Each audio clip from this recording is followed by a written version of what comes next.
Parece que a arma do Rei Leônidas é bem diferente do que a gente sequer poderia imaginar, ou até mesmo do que nos foi dito lá nos spoilers. Além de que podemos finalmente ver o primeiro flashback da 9ª rodada do Ragnarok, mostrando o porquê do Rei Leônidas odiar tanto assim o Apolo, que inclusive pode acabar decepcionando alguns leitores, assim como aconteceu comigo.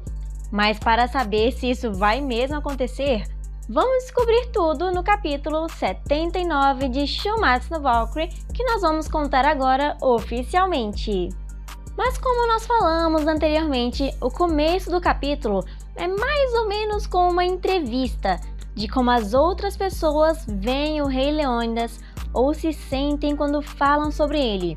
E eles ficaram comentando especificamente sobre as suas costas enormes, que era praticamente o ponto de vista que as pessoas mais viam quando estavam perto do Leônidas, por causa que ele está sempre andando de cabeça erguida e na frente de todos como um verdadeiro líder. A primeira que diz é uma criança, falando que ele tinha as costas mais legais de todo mundo, e que para um velho era como se ele pudesse voltar a batalhar apesar de sua idade extremamente avançada. Como se ele não pudesse mais se segurar com isso, e com um dos soldados que conseguiram conviver na mesma época que ele, sentem que podem vencer qualquer batalha só de continuar olhando as costas leônidas enquanto estão no meio da batalha, mesmo que fosse até mesmo contra 300 mil inimigos,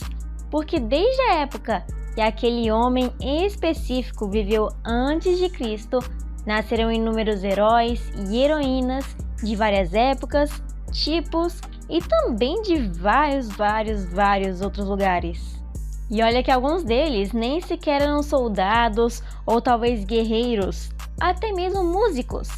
Mas com toda certeza, o Rei Leônidas I foi o que mais recebeu olhares de admiração em toda a história da humanidade.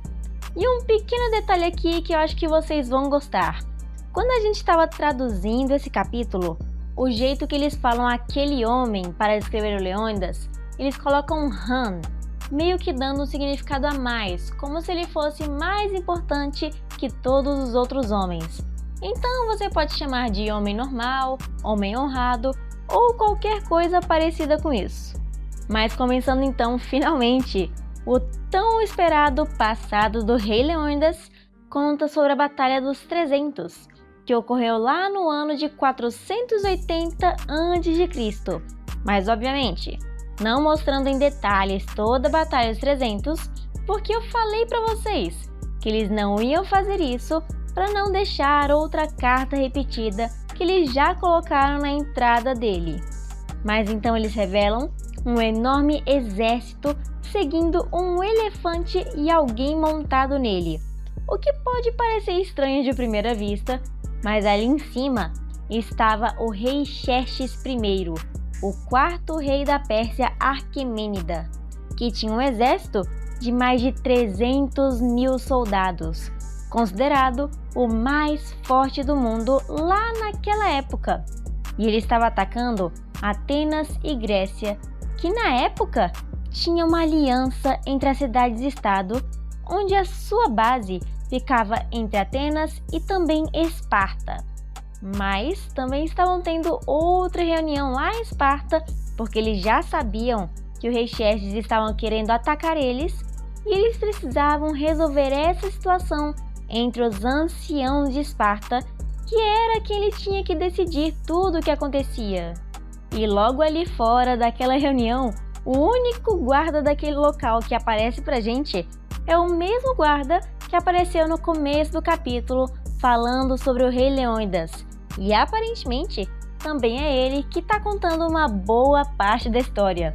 O nome dele é Haggis, e ele não parecia estar muito interessado nessa guerra que estava por vir ali naquela direção, principalmente com uma reunião assim tão longa, mostrando então todas as pessoas se reunindo em volta da estátua de Apolo, que é simplesmente enorme nesse parlamento, discutindo a situação atual e o que é que eles deveriam fazer sobre o exército persa. Falando então em um dos anciões que não era permitido que eles lutem contra os persas, estritamente proibido, porque naquele momento agora estava acontecendo algo muito importante para eles, chamado o Festival da Carneia, e a batalha acontecerá se isso eles receberem o castigo divino de Apolo. E com uma leve explicação para vocês sobre o que é esse Festival da Carneia, de uma forma mais voltada para a vida real e historicamente correto, era um dos festivais mais importantes lá da religião deles entre os espartanos. E esse festival em específico acontecia lá perto do mês de agosto para setembro, alguma coisa assim, não tem uma data específica, mas com uma duração total de 9 dias seguidos, onde eles faziam várias coisas diferentes, inclusive para ter uma boa colheita, e que, de acordo com a tradição original, existiam algumas proibições, que o exército espartano não poderia sair do seu território, muito menos declarar qualquer guerra durante o festival, ou até mesmo liderar qualquer campanha militar, atividade militar, seus soldados durante essa carneia. E no Shumatsu, é um ritual quase igual, mas que fala para honrar a glória de Apolo. As proibições são praticamente as mesmas, exceto na parte de sair do seu próprio território, mas nessa versão diz uma coisa muito interessante, que em uma vez, quando estavam lá, o próprio Apolo desceu na terra e disse aquela ordem pessoalmente para todo o povo de Esparta. E que aquelas palavras que ele disse foram consideradas o oráculo de Apolo, ou como nós também conhecemos, e eu mencionei várias vezes para vocês, o oráculo de Delfos. E ele era passado de geração em geração para que o povo de Esparta pudesse saber dessa ordem estrita e absolutamente inviolável que nenhum deles poderia ir contra. E tudo isso meio que se tornou uma lei completamente sagrada para todos os espartanos, mas em contrapartida, eles ainda precisavam impedir o exército persa de chegar no Peloponeso, que é um lugar bem esquisito, mas que realmente existe. Porque se eles não conseguirem atacar agora mesmo, não vão ser capazes de resistir à invasão que já está por vir. E não fazem ideia do que é que pode acontecer ou o que os persas vão fazer com toda a Esparta e o seu povo. E que na pior de todas as hipóteses que ele tinha, era que a Grécia ia se tornar uma terra assolada, arrasada e completamente pisoteada por todos os soldados que iam passar devastando tudo, que é já praticamente um desastre pedindo e esperando para acontecer com toda certeza. E pensando assim por esse lado, obviamente, qualquer um teria ido para a batalha, tentar impedir os persas, mas não os anciãos. Eles nem ligavam que aquele exército ia invadir todos eles, já que proteger o seu oráculo e o seu maior mandamento era muito mais importante do que salvar suas próprias vidas. E que por aquela pessoa que está tentando falar tudo isso para eles ser mais ou menos jovem comparado aos anciãos, eles falaram que ele pode lutar assim que o Festival da Carneia finalizar daqui a alguns poucos dias, mesmo que isso acabe sendo tarde demais para contra-atacar. Mas eles confiam na sua própria força por ser o estado militar mais forte daquela época, e que os jovens não conheciam o verdadeiro poder de Esparta porque nunca viram eles numa guerra. Mas não adiantava continuar insistindo que ele queria batalhar e precisavam, por causa que foi um mandamento direto do oráculo deles e especificamente o próprio Apolo que desceu lá. Até mesmo Haggis, que estava fora dessa reunião, estava ouvindo tudo isso e mencionou que aqueles velhos nem sequer queriam ouvir o que o homem tinha a dizer desde o início, porque a cabeça dele já está completamente ficcionada nisso e não vai mudar de jeito nenhum. E não era esse homem que ia conseguir magicamente mudar todas as regras de um dia para o outro, para poder impedir a morte de toda Esparta. E sem saber o que fazer agora, eles mencionaram também que antigamente até o Haggis era meio influenciado pelas palavras daqueles velhos, porque todos eles sempre falavam a mesma coisa todos os dias que alguém tentava ir contra o oráculo, por causa que era algo inevitável, coisa que eles não poderiam evitar e que era muito difícil ir contra a maioria do povo e que era mais simples você continuar no comum que todo mundo já conhece. E considerado até mesmo assustador você conseguir se destacar dos outros. Somente aquela pessoa em específico era diferente de todos os outros que já pisaram naquele templo. E vocês já sabem muito bem quem é essa pessoa em específico, já chegando com seu cigarro na boca, falando para não fazerem ele rir, falando várias baboseiras de punição divina, do Apolo. E se eles estavam falando tanto assim, pergunta se essas pessoas eram estúpidas por acreditar em tudo isso piamente. Porque o Leônidas pessoalmente não ia confiar a sua própria vida e o seu destino em um Deus que ele nunca viu ou conheceu em toda a sua vida, e que ele mesmo iria vencer o Apolo pessoalmente. Isso antes de existir qualquer Ragnarok, viu? Enquanto os anciãos realmente ficavam lá reclamando com Leônidas por estar blasfemando e falando mal do Apolo, sendo de que ele era um rei, mas precisava obrigatoriamente da decisão do parlamento para conseguir fazer alguma guerra ou declarar batalha contra outras terras. E que eles não vão perdoar o rei Leônidas por ter dito tudo aquilo que ele falou sobre o seu tão amado senhor Apolo, agindo como se os deuses não existissem para ele. E então, o Leônidas faz uma coisa bem inesperada, se preparando para dar um poderoso soco no meio daquela estátua gigante do Apolo, que explodiu na mesma hora com aquele golpe,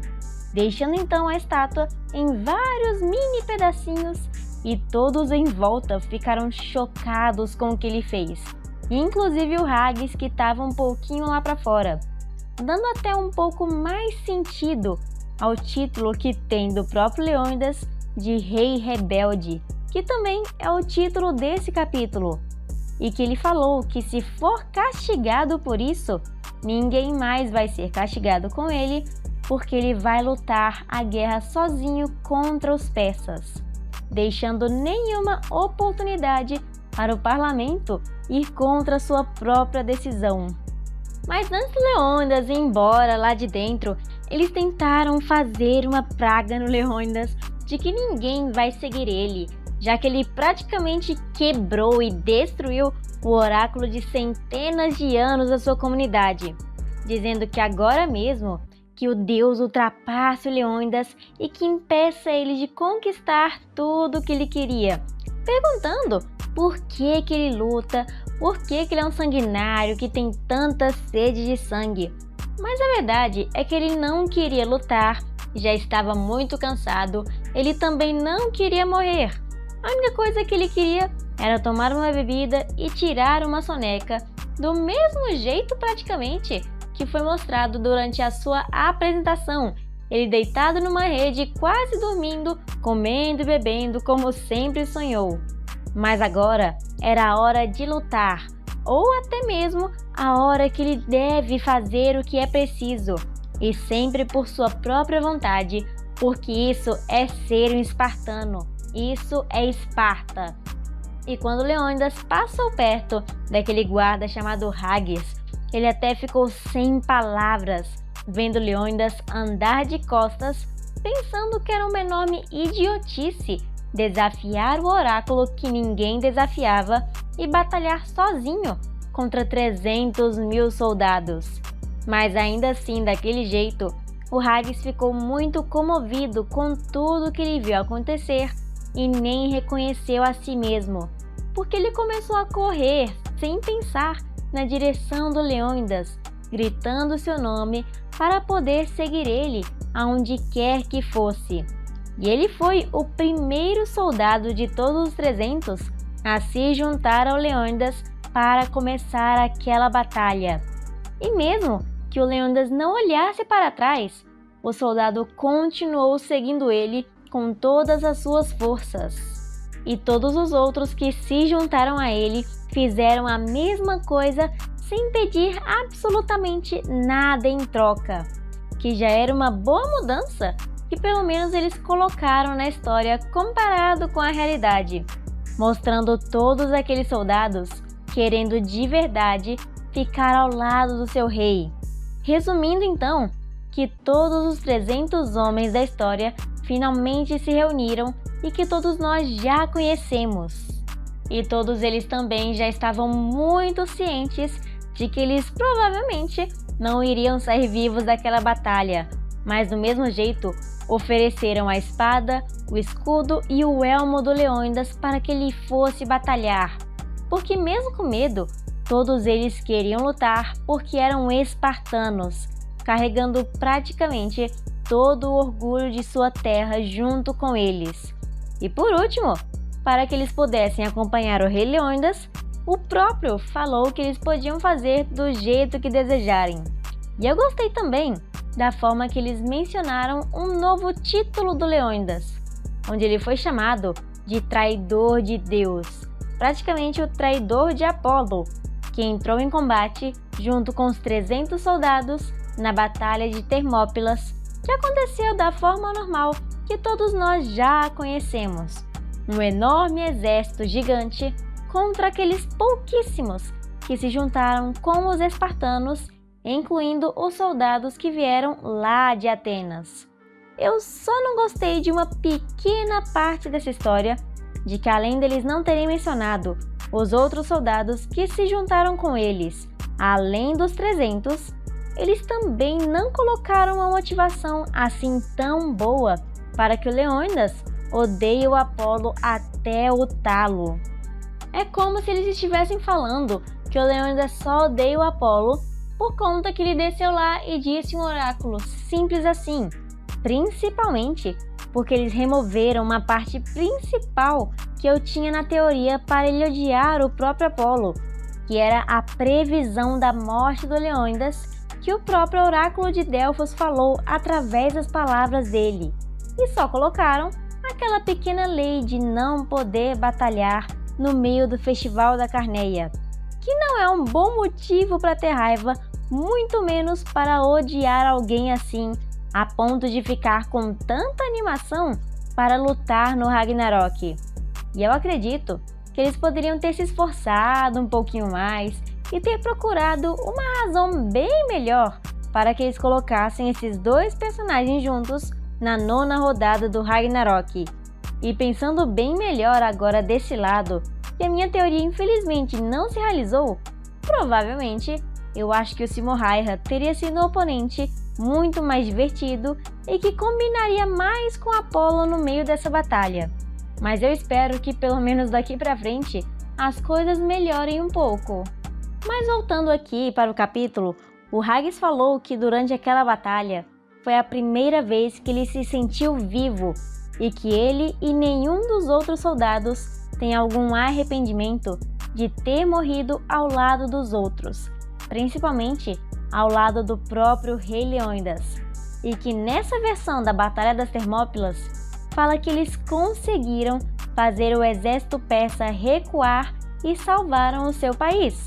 sendo então consideradas uma grande vitória no fim de tudo, mesmo que todos tenham morrido, sendo que na realidade a história de verdade mesmo dos 300 não adiantou nada. O exército invadiu do mesmo jeito, deu bosta do mesmo jeito, mas como sempre, o Shumatsu quis mudar um pouco para dar uma amenizada na situação e que para a imagem do Leônidas fique um pouco melhor do que a gente já conhece. E o soldado até menciona uma coisa até que muito interessante, que as costas do Leônidas, mesmo feridas, continuavam sendo as mais incríveis de todas, comparando ela então com as costas do tempo atual que ele está vendo enquanto fica sentado na arquibancada da arena do Ragnarok, voltando finalmente para a batalha contra o deus Apolo, que teve que ouvir, infelizmente, toda a história do Leônidas e tudo o que ele fez lá em sua época,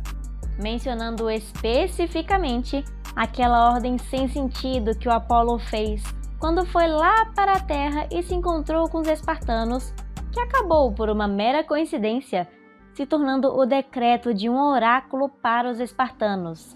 e que ninguém violava esse mandamento. E o Leônidas mencionando tudo isso me fez perceber uma coisa até que bem importante, que o Shumatsu mudou até mesmo o oráculo de Delfos, que ao invés de ser um sacerdote fazendo as previsões, foi o próprio Apolo que desceu lá embaixo falando para todos eles o que é que ele queria. É até que uma mudança interessante, mas o Leônidas falou que o Apolo era muito chato e odeia que fiquem mandando nele. E se o Deus falar alguma coisa, o rei vai fazer ele pagar. Mas o Apolo, sendo o mesmo Deus metido de sempre, que sempre se acha o mais incrível de todos, perguntou pelo que ele iria pagar, já que o oráculo que ele fez era um decreto pacífico de não ter batalhas e nenhuma confusão, chamando Leônidas de arrogante. Porque se quiser falar com um Deus em primeiro lugar, ele deveria se curvar a ele. Com toda certeza, Apolo até hoje é o deus mais metido que já apareceu em toda a história do Ragnarok. E que por ele sempre estar rodeado de mulheres, com certeza deve estar acostumado a ser venerado 24 horas por dia por mulheres, humanos, até mesmo outros deuses menores. Mas ouvindo tudo o que ele tinha a dizer, só deixou Leônidas ainda mais irritado, mostrando então finalmente, depois de tanto tempo esperando, a verdadeira forma da sua Volund, que para a decepção de algumas pessoas, não era aquele cigarro que estávamos imaginando, e muito menos aquela Kusarigama que foi falado lá nos spoilers do capítulo. Graças a Deus que não era, porque o Leônidas como arma japonesa acabaria sendo uma vergonha para a sociedade. O que aconteceu de verdade é que o escudo do Leônidas acabou sendo modificado e criou lâminas dos lados para que pudesse ficar girando em volta enquanto vai para o ataque. E o Leônidas diz que também queria fazer o Apolo se curvar para ele. E o nome do poder daquela arma era aquela que avança com a lança, graças à Valquíria que também foi apresentado. Quase como se quisessem falar se o humano usasse uma lança como a gente imaginava antes de saber que essa era sua arma. Mas nessa forma nova do escudo dele, praticamente se parece muito com um ioiô, conectado por uma corrente que fica na sua mão, que faz as lâminas ficarem girando na direção do seu oponente em uma enorme velocidade, que para mim já é uma Volund muito única e bem diferente,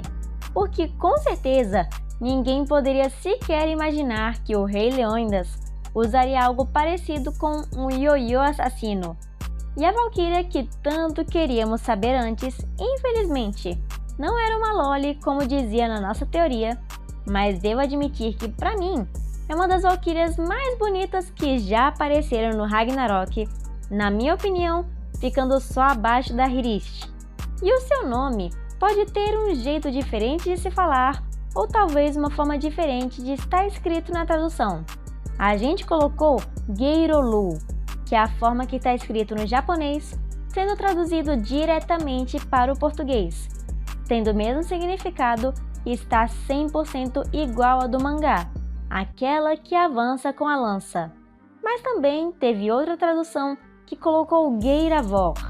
onde esse nome originalmente significaria somente lança. Então eu prefiro que a gente chame de Geirolu, que é o jeito mais fiel, por assim dizer, de se referir à própria Valquíria. Mas eu não estou falando que essa é a única forma 100% correta. Vocês podem chamar ela do que quiser, até mesmo de só Valquíria. O que importa é que ela tá ali. E caso alguém queira saber, ela é aquela Valquíria que aparece voando na primeira cena que elas são reveladas lá nos primeiros capítulos. Mas continuando com esse capítulo que já tá ficando bem longo, quando a arma do Leônidas e estava prestes a acertar o Apolo, acontece uma coisa bem inusitada, de que ele segura uma das lâminas com suas mãos perfeitamente, demonstrando até uma enorme facilidade para isso. Mas que no último segundo, o Leônidas praticamente imbuiu sua arma com algum tipo de energia desconhecida que estava vindo de suas mãos quando ele demonstrou mais ódio por Apolo. E que eu tenho uma pequena hipótese que isso pode ser algum poder a mais da Valquíria ou ter a ver com uma habilidade específica da sua arma em si, como se quanto mais irritado ele ficasse, mais energia ele pode colocar na sua arma, como aquele ki que o próprio Hades usava. Mas quando aquela energia chega até as lâminas da arma que estavam na mão do Apolo, de alguma forma o deus não conseguiu mais impedir que aquela arma continuasse avançando na sua direção, que cortou ele de uma só vez, arrastando todo o seu rosto. E aquele golpe se chamava Phalanx Echoes, que eu não faço ideia do que é que significa, e quem quiser saber, pelo amor de Deus, coloque nos comentários, porque eu tô muito curiosa.